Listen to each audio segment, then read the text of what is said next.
Freaky Friday. How are we doing, everybody? We are back, rocking and rolling. It's your man, Sammy the Man McIntyre, your host of this Moving the Chains podcast. We are rocking. We are rolling. I'm not doing as well today. I'm still supporting my guy, Baker Mayfield, but that was ugly last night in Tampa. I'm going to touch on that game. And I wanted to bring up the Shemore Moore thing. With Michigan, that's just a shit show in itself. I'm just going to stay out of that. I mean, I'm hearing, well, it's race really. I don't want to hear it. Anytime you got a young, attractive woman around, side piece, you're going to do something. So, I'm not dipping my toe in that because it's going to get ugly. But I do want to talk about the Phillip Rivers thing. But I mainly want to talk about last night. And I want to start off with that off the top. That was ugly last night in Tampa. Baker did not look good. He's still my guy. Baker, Moneymaker, Mayfield. He looked bad last night. But the other guy on the other side of the field looked fantastic. I mean, for a guy that can't move, I labeled him as washed. I'm like, Kirk Cousins, Atlanta, they're done. 4-9. I'm like, 5 minutes left. Let's go. Tampa Bay's got this in the bag. They've been on a slump. They're kind of sucking. They're just not right. They're going to get this right. Eventually, at some point, the cream rises to the top. But it didn't all night last night. And Atlanta came out. Kyle Pitts looked like Florida Kyle Pitts. I went, whoa. Damn, that's the guy I saw against Georgia. That's the guy I saw that 2020 year down in Florida. Manhandling people, 6'6", 250. His change of direction, his speed. I feel like a scout right now. He just was fantastic last night. And Tampa Bay, for this defensive guy and Todd Bowles, they were awful last night. They were terrible. They gave him a 3rd and 28, LOL, 28-3. We all know. Yeah. Blew it against the Patriots, whatever. And my dad kind of hinted last night. He's like, well, the Falcons haven't been the same franchise. You could be right. They haven't been in the playoffs since then. But on Tampa's side of things, this is more, I don't know if you fire Todd Bowles. I probably would consider it. Now, if that job were to open, would that be an attractive job? Absolutely. No doubt about it. You got Baker Mayfield. You got some weapons. But the play caller's iffy.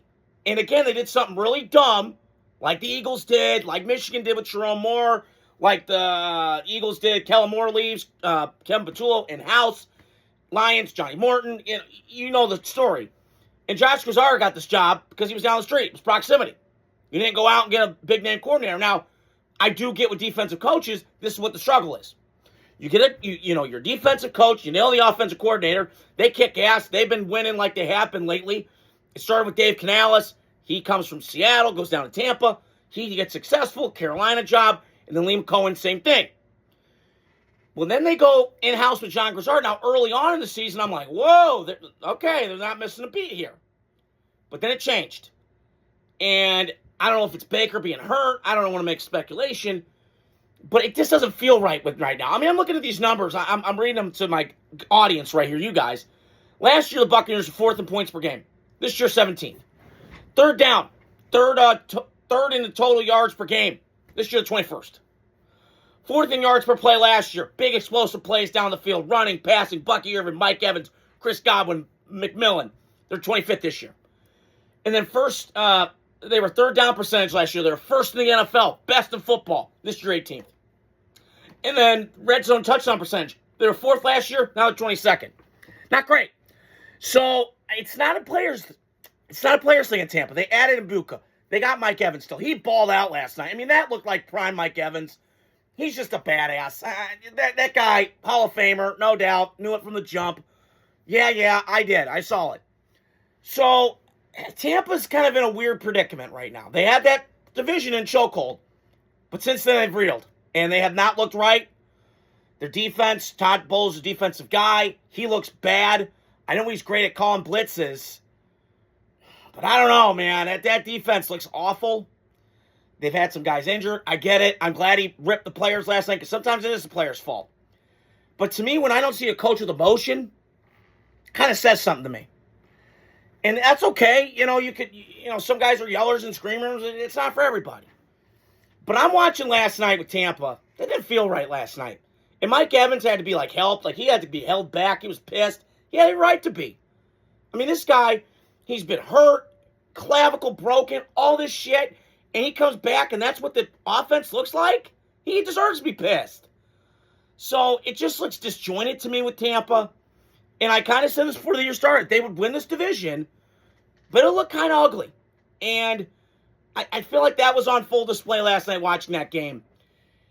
And I think from here, if you're Tampa, it's a rebuild year, but you kind of got to start wondering, like, what's going on? Because the last 3 years, this has kind of been the same pattern. Start fast and shitty. Start fast and shitty. You get what I'm saying? And I'm watching right now. Tampa's got some stuff they got to fix in-house. I don't know what they do. Offensive coordinator, maybe they do that. I don't know. You know, they need to... It just bothers me they went in-house. Sometimes it works. It really does. But in the NFL, a lot of times it doesn't. And you kind of see a dramatic dip, like I just mentioned with those stats. Going from 4th to 17th, 3rd to 21st, 4th to 25th, 1st to 18th, 4th to 22nd. It just didn't look right last night. So, Carolina's winning this now. We'll see what happens down the stretch. But if they get in the playoffs, they're a wild card team to me. They could be a one and done. So, not all Baker's fault last night. He was on his ass the whole night.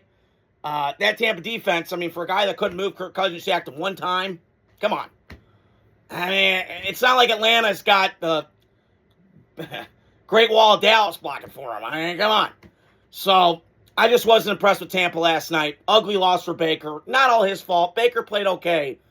But the guy on the other side of the field outbeat him last night. And I want to start with talk about the Falcons. So, Kirk Cousins,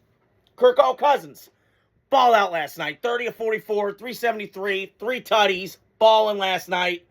Like he said, got Kyle Pitts going. He looked fantastic.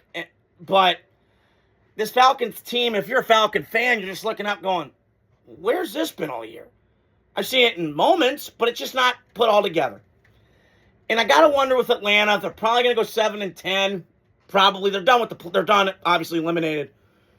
But you got to wonder, like, with this team, is it save Raheem Morris enough and Terry Fontenot, the general manager? Because if I was Atlanta, to me, I'd rip this thing down the studs. They've been bullet holes and Band-Aiding this thing like a mother for a long time. Near the end of Matt Ryan's tenure, and they had those little stretches. But I think you got to kind of wonder what's going on in that organization fundamentally. Front office-wise, Arthur Blank, Rich McKay, what's his role? It's a weird dynamic. And my life, when Atlanta's been good, they've had solid ownership, right? You had Arthur Blank, Matt Ryan was there. You had Thomas Dimitroff. Early on, Thomas Dimitroff was a great general manager. And they did pretty well in their drafts. And right now, when I look at Atlanta, their pass rush has just been so much improved. I feel like last night, I've talked about this like 3 times this year with Atlanta. Their pass rush is getting home. Their defense got after Baker Mayfield last night. And that's with Tristan Wirfs. And that's with their center, Graham Barton. And that's with Tampa Bay's offense line's pretty good. And I'm telling you what, last night, they got heat on Baker. He was just running for his life last night. I don't blame him. I mean, this offensive line outside Tristan Wirfs just kind of mismatch and all that stuff. And Baker, I love you, but you're kind of streaky a little bit, Baker. I love you. You're still my doppelganger. I'm supporting you. But that was a little hard to watch last night. But Atlanta, they have some components that are really good. Now, if I was them, I'd rip this thing down the studs. I really would start over. Because you got to get a new coach in there, a new GM. He wants to rip this thing down. And it's going to be a few years for Atlanta, if I was them. Now, I don't know what Atlanta would do. They're probably going to convince themselves, we got it, we can run it back into the year. I don't know if you do. Because Bijan Robinson, I'm watching last night.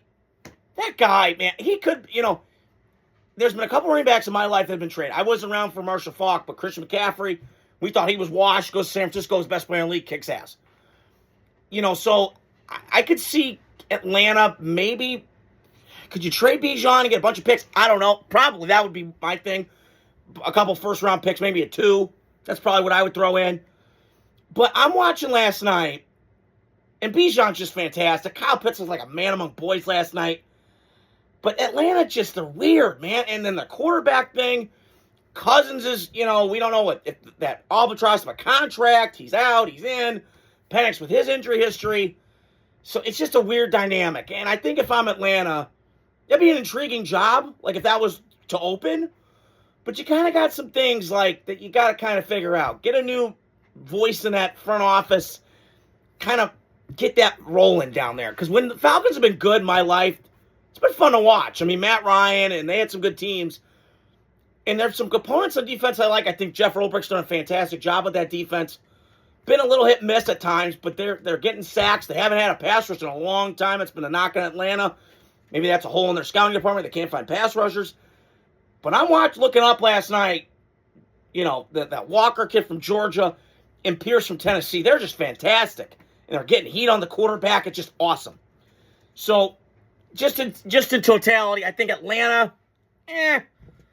you run it back. It's just a weird dynamic right now. And in Tampa, you got to do some wholesale changes. I'm not saying rebuild it, reburn it.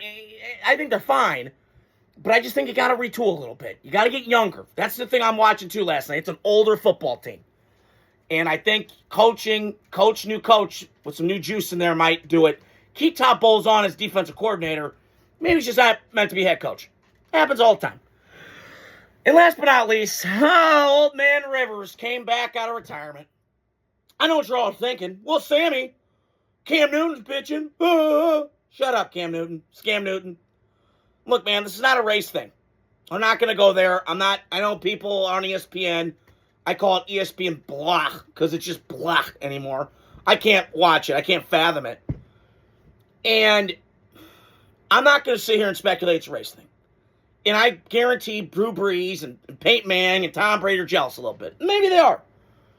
But when I look up at Phillip Rivers, that's a guy that, and listen, that last year in the league, I heard Greg Cosell say this. He couldn't throw anymore. And that was the case. He had a good, decent year, but you kind of saw it. And the Colts, I just feel like I like Chris Ballard a lot, Wisconsin guy, but I feel like their moves at the trade deadline were just kind of reckless. Like, you're putting all your eggs in the Riley Leonard basket, or Daniel Jones basket, when you hadn't even given him a full year. And then you thought, like, well, we're close. Well, so it's just a weird dynamic in Indy. They have a good talent. I like their coach. They're a good roster. I mean, it's really good. I was down there. I saw it live. They got dudes flying around. DeForest Buckner. You saw a difference when he wasn't in there for the Colts last week against Jacksonville. It's a huge seismic difference. Hence, he's a big man. So the Colts getting Phillip Rivers, I mean, go back to the well, I guess, but you're going to have a murderer's row coming up down the stretch. At Seattle, Niners. Have fun. I'm worried he's going to die on that field. Okay? Colts offensive line's not bad. I'm worried he's going to die on that field because those defenses are nasty. Seattle mainly. San Francisco's pretty good. Missing some few guys. Bosa, Warner, we all know about that. But, oh, brother, it's going to be a mother to deal with down in Indianapolis. We'll see. Maybe the Colts go on a run. Who knows? Maybe Rivers, it's like Mr. 3000 with Bernie Mac, comes out of retirement. Nice feel-good story. Whatever. But we're all going to find out Sunday. I'll be watching. I got Green Bay playing against those dirty, dirty donkeys. Maybe it could be a Super Bowl matchup, but I'll be tuning into that Seattle and Indianapolis game up in the Pacific Northwest. So that is all I got for you guys tonight. College football is kind of coming to a close. We got the playoff games coming up next week. So just have a great weekend. I'll give you guys my takes on the games come Monday morning. Enjoy your weekend. Freaky Friday. Adios. Godspeed, your boy.